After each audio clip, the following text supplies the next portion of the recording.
Hello, everyone. Welcome to my YouTube channel, Prof. Jeffrey Sachs Fan World. And here is today's content. For the people of Venezuela, fear no longer wears the face of soldiers or invasion fleets. It wears the face of the grocery line, the empty wallet, the broken light in the refrigerator. In a nation once buoyed by oil, wealth, and social optimism, the daily rhythm has become a slow descent into economic suffocation. The threat of U.S. military intervention, real or imagined, is distant, abstract. What terrifies Venezuelans now is not the might of America's Navy, but the cruelty of arithmetic prices doubling overnight, salaries evaporating before the ink dries, medicines vanishing from shelves. The war is already here. It is fought through currency and hunger, not missiles. Jeffrey Sachs would describe this moment as the politics of exhaustion. A country that once lived by the promise of petro-socialism now survives on remittances, informal trade, and hope's residue. Since 2014, Venezuela's GDP has contracted by more than two-thirds, a collapse worse than many wartime economies. Hyperinflation at its peak reached millions of percent.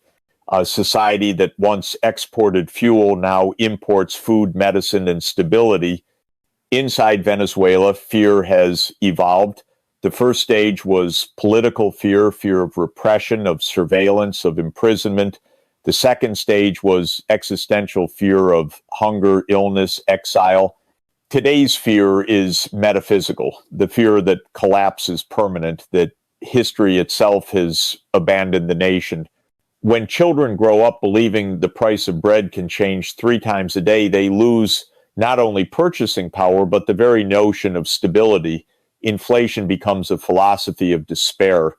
It tells people that time, labor, and honesty have no value. In this context, talk of U.S. military action seems almost surreal. The state of siege is already total imposed by market forces, reinforced by sanctions, amplified by misrule. For the average Venezuelan, the future is negotiated not between Trump and Maduro or Biden and Guaido, but between hunger and endurance. The battlefield is the supermarket, the pharmacy, the petrol queue. Each day is an act of resistance against arithmetic tyranny. Sachs would insist that this crisis exposes the moral inversion of modern power. Once wars destroyed economies, now economies destroy nations without war. Sanctions designed to punish governments have become tools that paralyze entire societies. The human cost is uncounted because it is slow, the silent attrition of malnutrition, emigration, and despair. Over 8 million Venezuelans have fled the country, forming one of the largest migrations in the Western Hemisphere. For those who remain, the line between survival and surrender blurs. And yet there is resilience, a quiet, unspoken courage. Street vendors trade in alternative currencies. Families barter food for transport. Communities organize informal networks of care. It is the shadow economy of humanity that endures when formal systems collapse. Sachs might call this the moral underground, the last proof that even in ruined society remembers how to share. Thus, the fear that defines Venezuela today is not of invasion, but of forgetting. Forgetting that beyond inflation and propaganda, there was once a vision, a belief that a nation could convert oil into education, sovereignty into solidarity. That dream has been exiled like millions of its citizens. The tragedy of Venezuela is not that it is besieged by a foreign enemy, but that it has been conquered by the logic of its own dependence, an empire of economics far more relentless than any army. Every crisis has an origin story, and Venezuela's begins not with sanctions or socialism, but with oil, the seductive resource that built its fortune and buried its autonomy. For more than a century, petroleum has been both Venezuela's blessing and its curse, the liquid wealth that funded dreams of equality while anchoring the country in a pattern of dependence that no ideology could escape. Jeffrey Sachs would call this the colonial logic of abundance, when the very substance that empowers a nation also enslaves it to external demand. Long before Hugo Chavez and the Bolivarian Revolution, Venezuela's economy was designed as an appendage to the industrial metabolism of the United States.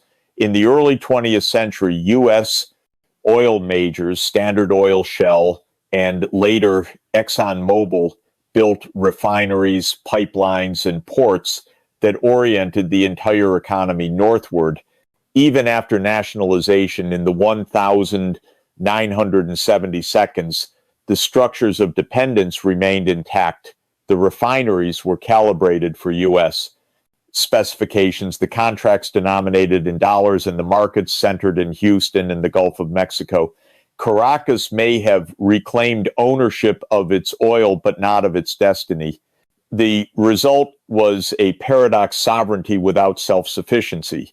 The Venezuelan state learned to speak the language of independence while living off an economic architecture it did not control.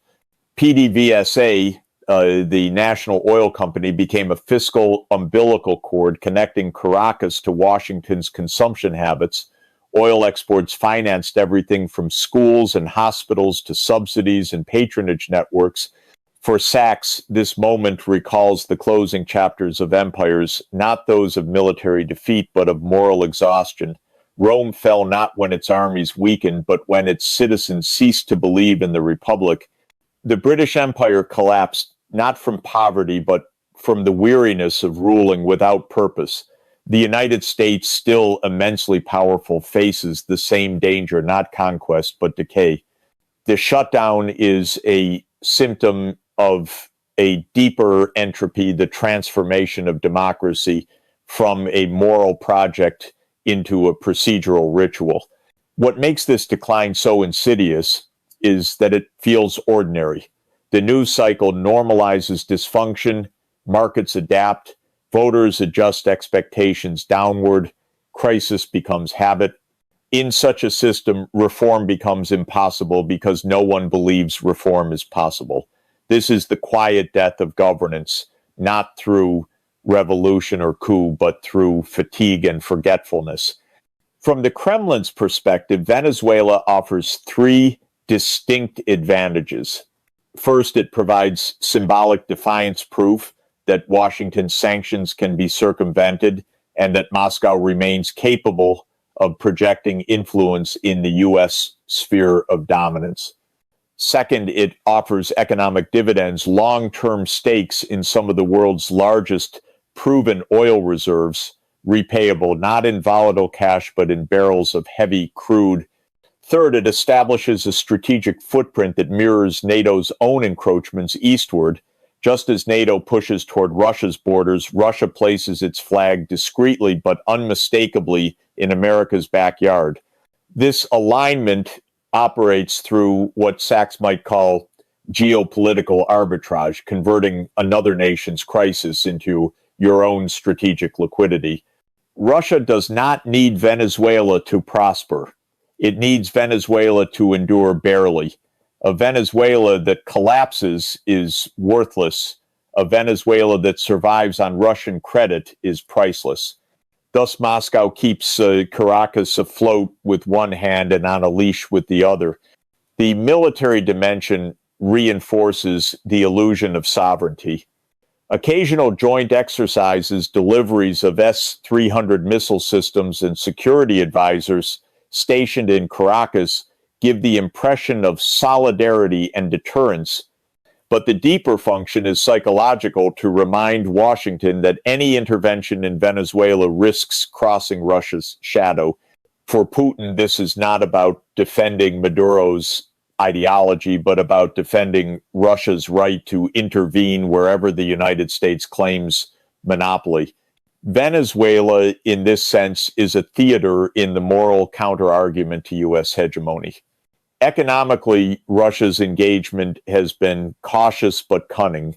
It offers just enough liquidity to keep PDVSA functioning in exchange for asset pledges.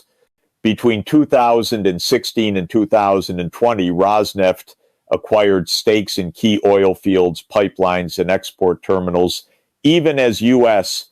sanctions intensified. Russian subsidiaries continued to manage Venezuelan crude under opaque structures that blurred ownership. Culturally, Russia's presence also reshapes Venezuela's international identity. Once an aspirant of Latin American solidarity and non-alignment, Caracas now orbits Moscow's worldview anti-Western, post-liberal, and transactional. This is not partnership, it is codependence born of necessity.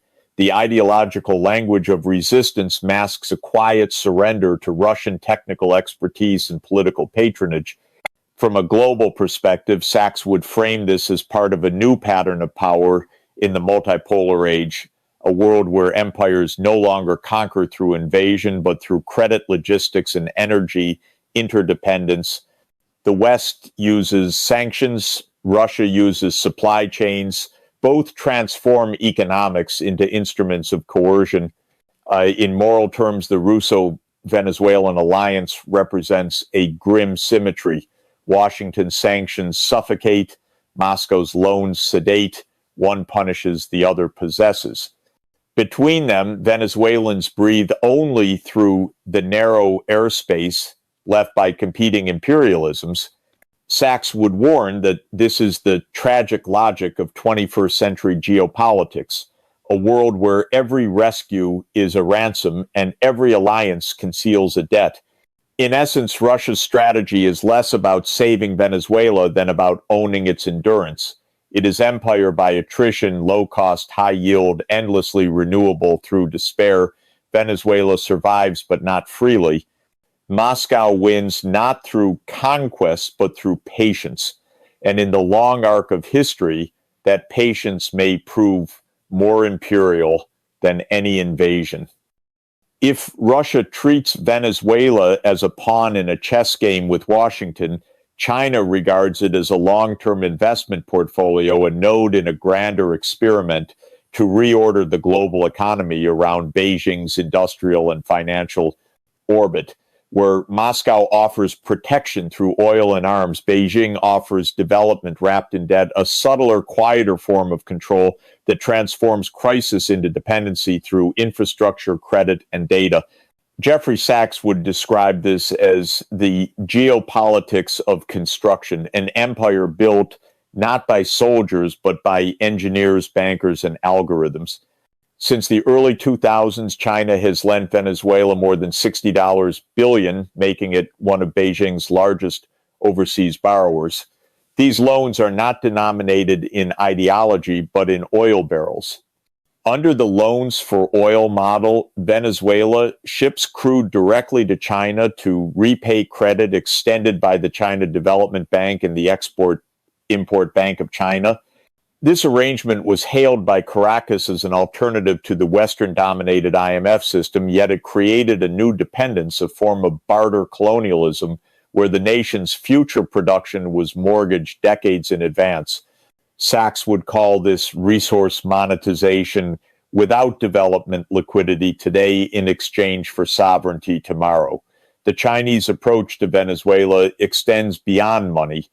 It is infrastructural, technological, and psychological.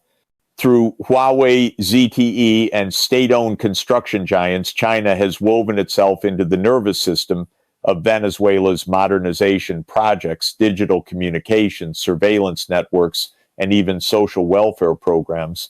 The Carnet de la Patria, Venezuela's national identity and benefits card, operates on software and databases built with Chinese assistance, merging welfare with surveillance.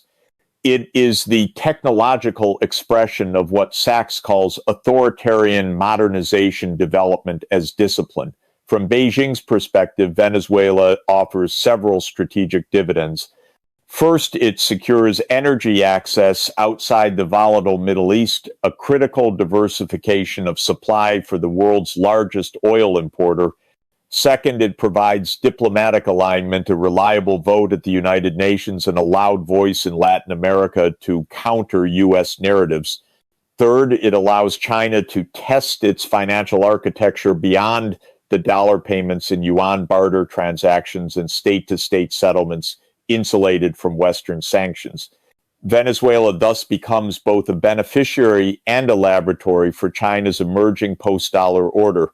Beijing's engagement also reflects a deeper philosophical divergence from Washington's conditional aid model. The U.S. demands reform before assistance. China offers assistance before reform and lets dependency do the rest. It is not interference, but influence by saturation. Roads, ports, and refineries built by Chinese companies remain Chinese in software maintenance and financing. When the algorithm replaces accountability, citizens become data points in a managed economy rather than participants in a shared future. On the global stage, the Sino-Venezuelan relationship is emblematic of what Sachs terms the multipolar paradox. The collapse of U.S. dominance has not produced freedom, but a marketplace of empires where Russia, China, and the West compete not to liberate, but to lease sovereignty. Each offers different tools, sanctions, loans, or logistics, but the outcome is the same: clientelism disguised as choice. Thus, Beijing's engagement with Venezuela is not a deviation from dependency, but its modernization. The language of imperialism has evolved, where the 20th century imposed rulers, the 21st imposes contracts. Where colonialism once arrived by ship, it now arrives by cloud server. Sachs might summarize the transformation in a single sentence: yesterday's empire took land, today's empire takes data, debt, and duration. Jeffrey Sachs would describe this as the post-sovereign condition, a state that is legally independent but morally adrift, free in theory, yet governed by debt, desperation, and geopolitics. The central tragedy is that Venezuela escaped dependence only to reinvent it. The country's rebellion against U.S. dominance produced two new forms of captivity: Moscow's energy patronage and Beijing's credit diplomacy. Each power offers survival on its own terms, but the cost is sovereignty deferred. Washington demands reform through sanctions. Moscow demands oil through debt. Beijing demands loyalty through infrastructure. The three powers form what Sachs calls the triangular dependency, a new global geometry of coercion in which developing nations survive by orbiting among patrons, never achieving balance. For Venezuelans, this geometry translates into a life suspended between contradictions. U.S. sanctions suffocate the economy, but many still dream of emigration to Miami or New York. The government denounces capitalism, yet imports consumer goods from China. Russian and Chinese advisors fill ministries once staffed by local technocrats. Every solution carries the seeds of submission. Every alliance deepens reliance. Venezuela, in this light, is both a cautionary tale and a prototype. It reveals how the global South, in seeking escape from one hegemon, can stumble into the arms of another. China's vision of solidarity is transactional. Its promise of partnership is bound by repayment schedules and digital code. The future it offers is efficient but not free. In the end, Sachs would observe that Beijing's Venezuela experiment marks a profound shift in world politics, from ideology to infrastructure, from invasion to integration, from overt empire to algorithmic empire. The question, he would say, is not whether Venezuela can repay China, but whether it can ever disentangle itself from the world China is building. At the end of Venezuela's long descent from a petro-utopia to a fractured economy caught between empires, what remains is not ideology, but exhaustion. The people who once dreamed of a Bolivarian revolution now live in a daily negotiation between hunger and hope. Russia, China, and the United States have each laid their claims upon this broken state, but none have restored its dignity. This is the moral gravity of dependency. It pulls even those who seek to escape it back into its orbit. Sachs would argue that Venezuela's condition embodies the moral bankruptcy of global governance in the 21st century. International institutions that once claimed to uphold peace and development have become instruments of paralysis. The IMF and World Bank are distrusted. The United Nations is divided. And the global South, abandoned by consensus, turns to bilateral bargains with the powerful. What emerges is not a world of cooperation, but a global marketplace of desperation where influence is traded for survival. The human cost of this moral collapse is measured not only in poverty, but in exile. More than 8 million Venezuelans have fled an exodus of talent, labor, and memory. Families are scattered across Latin America. Professionals wash dishes in Bogota, drive taxis in Lima, send remittances to grandparents in Maracaibo. The nation survives not through its institutions, but through its diaspora, a republic of remittances held together by longing.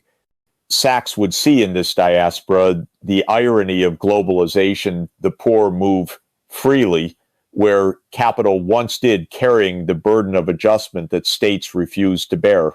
Economically, Venezuela remains trapped in what Sachs calls the debt loop of the periphery. Oil still dominates export revenue, inflation still corrodes wages, corruption still devours investment. Russia's loans and China's credits offer liquidity, but not transformation. They sustain the regime, not the society. The state's survival becomes a theater of endurance, maintaining just enough order to prevent total collapse, but never enough reform to permit renewal. This equilibrium of misery benefits the patrons most. It guarantees influence without responsibility. Yet Sachs would insist that the deeper failure is not financial, but philosophical. The world has forgotten the moral purpose of economics. Wealth was meant to serve human dignity. Growth was meant to liberate, not entrap. When nations like Venezuela become mere variables in other nations' strategies, economics ceases to be a science of well-being and becomes a technology of control. The same logic that once extracted oil from its soil, and still within this desolation, there flickers a possibility of redemption. Sachs has long argued that even in states of collapse, renewal begins where moral clarity meets practical imagination. Venezuela's future will not be rebuilt by foreign powers or ideologies, but by rediscovering the ethics of interdependence, the principle that cooperation is not charity but necessity. Regional partnerships, Latin American food security initiatives, renewable energy, cooperation, joint infrastructure could rebuild self-sufficiency where isolation has failed.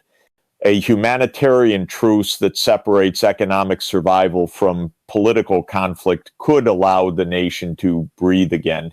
The greater lesson of Venezuela's ordeal is global.